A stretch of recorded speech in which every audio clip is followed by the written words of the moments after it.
G'day. So a few people are asking a bit more detail on what song is. Um, Song, its basic way translates to is relax. So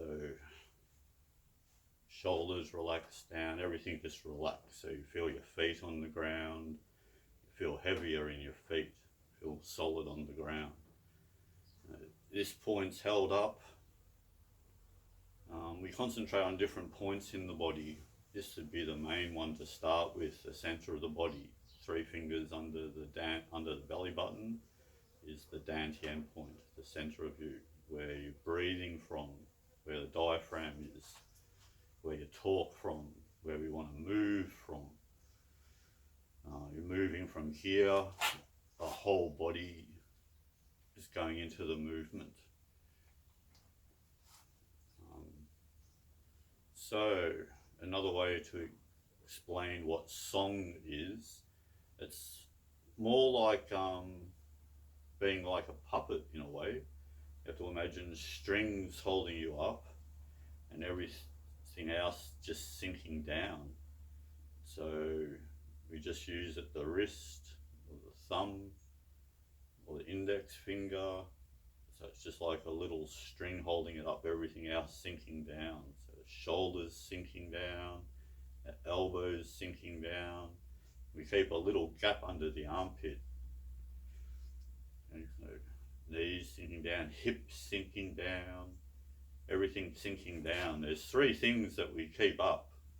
So this point in the center of the head, the Beihu point, that's stretching up. It's a very important point.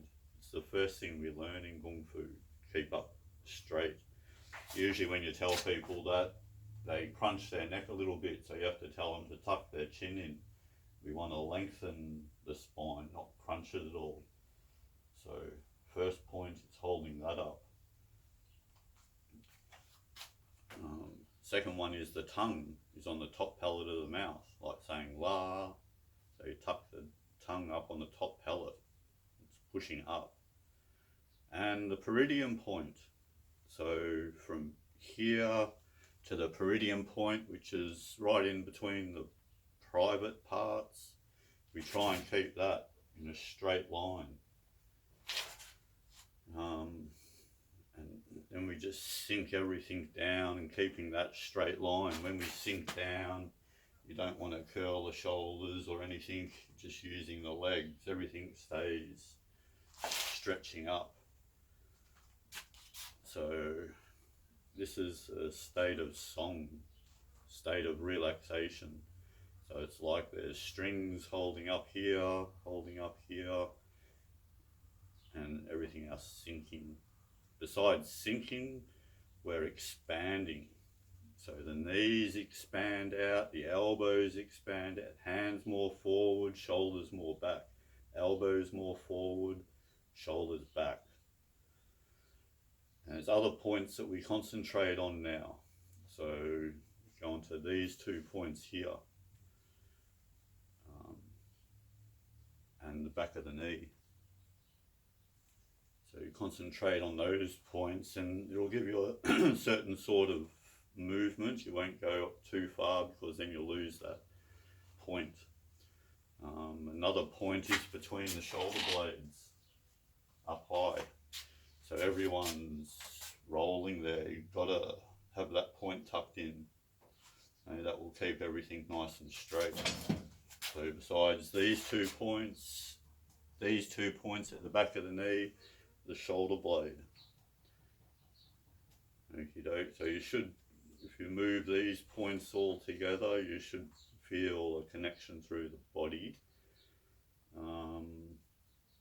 Essentially it's hand goes, foot goes, hand goes.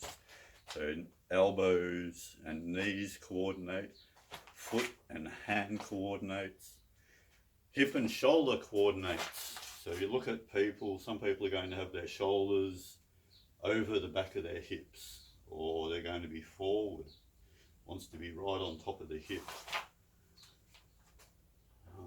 So we've got to set up the body like this for the best chi flow.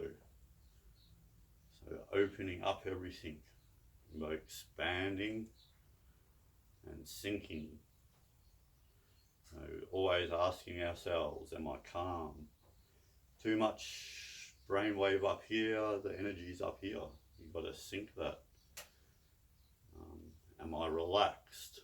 Is the next main one. So am I calm is first, am I relaxed is second. The third one, am I soft? To help with the breathing.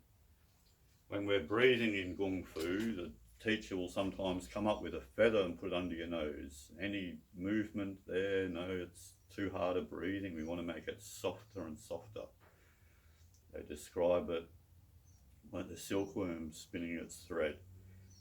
It has to go at a certain pace and everything stays good. If it stops and then starts again, the thread breaks. If it speeds up or something, the thread breaks. So it just has to be a nice breathing in, comes down to the dantian area, breathing out, comes back up to third eye. So we're actually going between those two spots when we're breathing in and out. Essentially though, when you're breathing in, you get the sensation of all the air coming down through the body and then coming back up through out. Then we're just focusing on the dantian. So actually imagine the air coming in here, filling up, and then breathing out through there. So different ways to practice breathing. We do normal breathing, breathing in, the tummy comes out, breathing out, the tummy goes in. Then we have reverse breathing. So we're breathing in, the tummy goes in, breathing out, the tummy just relaxes.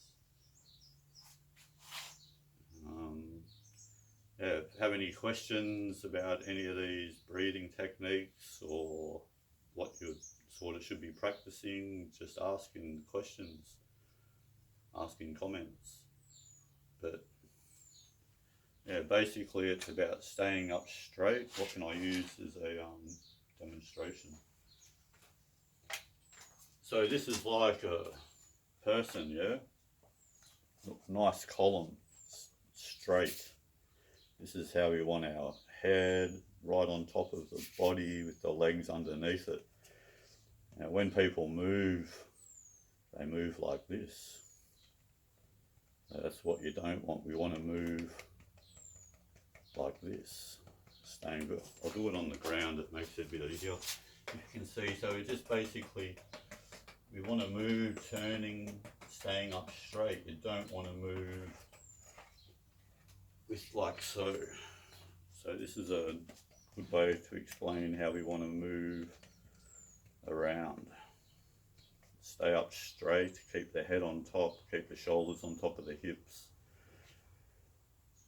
If you're coordinated properly, your biggest strike is going to be a hip strike. So you can block something and use your hip and they'll go flying. The second most powerful strike you'll have will be the shoulder. So we have a shoulder strike. That'll knock people a fair bit. Then we have the knees and elbows will be your next strongest strike. So basically the further you get away, the weaker the strikes are. So then we have like the hand and the foot. So much more powerful if you can just come in and use your hip. Not many people coordinate that way though. It's not a very good understanding of Chinese boxing, how the body has to develop up. But yeah, it's the basics for it. You want to stay up straight and move around like so, not like that. So if you're bending all over the place, whatever, it's not so good. What else?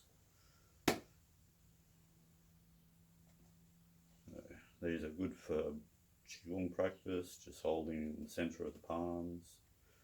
Usually we use a stick that's a little bit longer.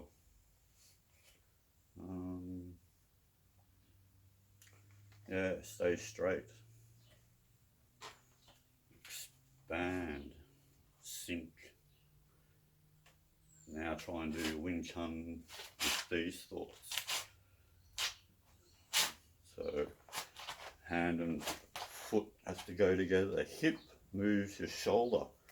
If it's the shoulder moving your hip, then it's upside down balanced. So hip has to move the shoulder, shoulder moves your elbow. So there's no movement yet, and I've moved my hand how far. So almost the whole strike, and then just at the end is when you want to try and release the energy into the opponent. More accurate, of course, the more efficient your striking is going to be. So we really work a lot on accuracy. That's where your dummy comes into it, and so a lot of dummy practice. So when you're practicing the dummy, you know, it's 8 hours you want to get that up to. It's like going to work. You want good Kung Fu, a Hong Kong standard, you know, you practice for 8 hours. Same with your Chi Sao. You know, it's doing Chi Sao, you basically want to get this up to 8 hours through the day. Have a few breaks here and there, have your lunch, but it's just a lot of work on how to keep these arms nice and heavy. So when you contact with someone, all of a sudden they're trying to push and tense up just to hold, and if you're using your hip, which moves your shoulder a little bit, you don't need much, just a little bit.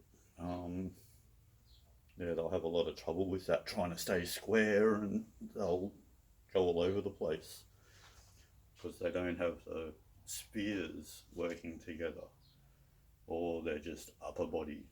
Most Wing Chun people develop from here up.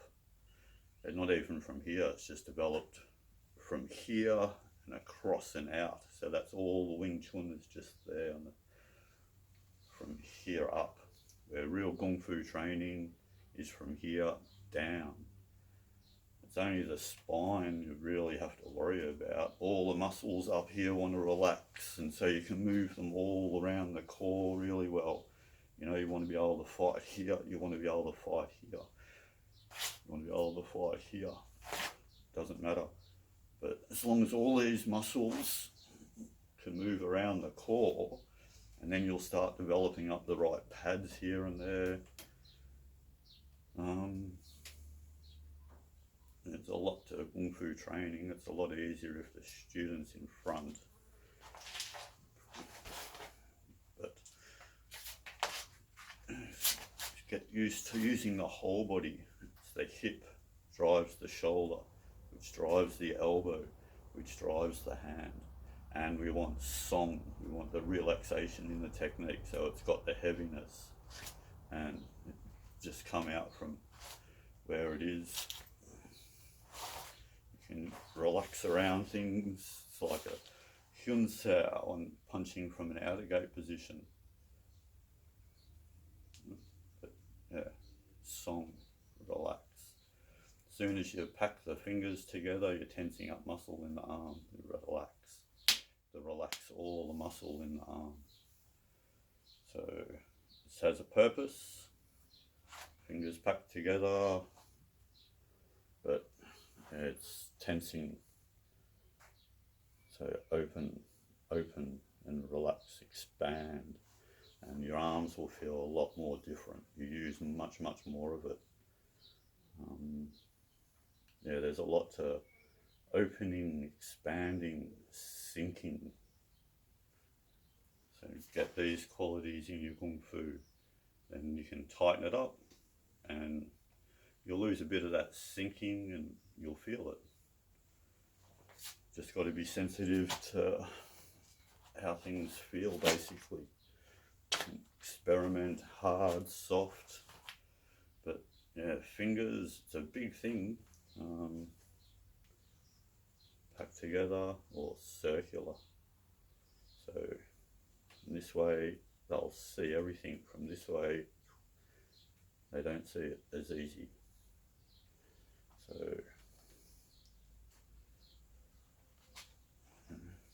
with a hand, why does it have to be so strict that way, or it can just be turned any which way?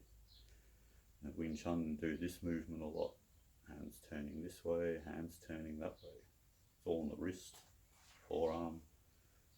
Hopefully it's supported by your hip and shoulder, can send energy through, and you can get it at the right timing to release the energy.